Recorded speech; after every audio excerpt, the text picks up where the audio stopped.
शिव महापुराण की कथा कहती है, आप अगर विश्वास रखे हो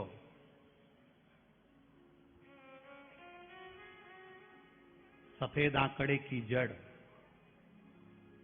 जिस नारी का संतान नहीं हो, गर्भ नहीं ठहरा हो, सफेद आंकड़े की जड़, जिस देव अधिदेव महादेव की कथा जिस तुम्बरुका जी ने श्रवण कराई है, शंकर भगवान जिनके सामने बैठकर शिव पुराण की कथा सुन रहे हैं, उन तुमरुका जी का नाम लेकर शिवलिंग पे से 21 बार घुमाकर मंदिर में ही कमर पर 7वें दिन रजस्वला धर्म के जो बांध लेता है और एक पीपल का पत्ता अवधूतेश्वर महादेव का नाम लेकर शंकर पर चढ़ाकर उसको गाय के दूध में उकाल कर रात्रि को दोनों पति पत्नी अगर पीकर सोते हैं, 3 महीने में भगवान भोलेनाथ उसकी गोद भर देते हैं। ये शिव कथा।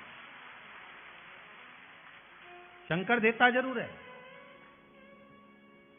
माता अंजना के यहां स्वयं शिव महापुराण की कथा कहती है, स्वयं शास्त्र वर्णन करता है, माता अंजना माता के गर्भ से संतान नहीं हुई। 42 वर्ष की माता अंजना हो गई थी और 42 वर्ष की होने के बाद भी माता अंजना के गर्भ से संतान नहीं थी। जब संतान नहीं हुई तब बार बार निवेदन करा महाराज केसरी से, तब नहीं संतान हुई तब अपने पिता से जाकर निवेदन करा, पिताजी गौतम बाबा से निवेदन करती है माता अंजना कि मेरे गर्भ से संतान नहीं, मुझे औलाद नहीं, क्या करूं? तब गौतम बाबा ने कहा एक पार्थिव शिवलिंग का निर्माण करो, मिट्टी का शिवलिंग बनाओ, उसकी पूजन करो। और माता अंजना उस मिट्टी के शिवलिंग के पूजन में ऐसी लीन हो गई कि मिट्टी का शिवलिंग का निर्माण करती, पूजन करती। एक बार देवाधिदेव महादेव ने कह दिया, जाओ पार्वती जरा जाकर पूछो कि अंजना को चाहिए क्या,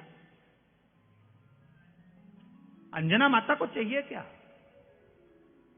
अच्छा, सारे देवताओं को सबसे ज्यादा टेंशन देवाधिदेव महादेव से रहता है, क्योंकि ये बिना सोचे बिना समझे किसको क्या दिया है कोई भरोसा ही नहीं होता।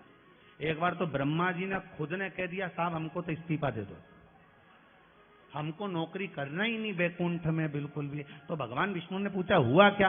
बस प्रभु, राजा श्वेत की अंतिम समय, प्राण छूटने का दिन, उसको यमराज लेने के लिए गए और देवाधिदेव महादेव वहां खड़े हो गए और क्या के लेके मत चले जाना, उसकी अंतिम सांस, और क्या के लेके मत जाना। और मेरा बेटा जब लाने लगा तो उसके प्राणों को हर लिया, यमराज ही मर गया।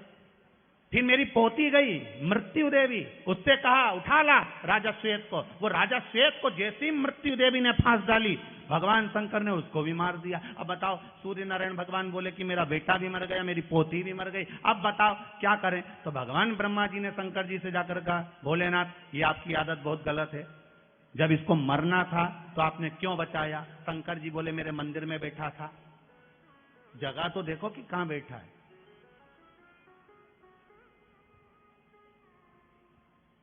ब्रह्मा जी ने भगवान विष्णु से कहा हमको ये काम नहीं करना, आप तो हमारा इस्तीफा स्वीकार करो। भगवान विष्णु ने शंकर जी से कहा, भोलेनाथ जी अब इनके बेटे को, सूर्य नारायण के पुत्र को और पोती को जीवित करो। शंकर भगवान करे एक शर्त पर जीवित करूंगा, जहां मेरा भजन हो रहा हो, जहां मेरी कथा हो रही हो, अगर कोई महामृत्युंजय मंत्र का जाप कर रहा हो, श्री शिवाय नमस्तुभ्यम जप रहा हो, शंकर का पंचाक्षर मंत्र नमः शिवाय जप रहा हो, शंकर जी कहते हैं उस समय पर मृत्यु उसको ना घेरे।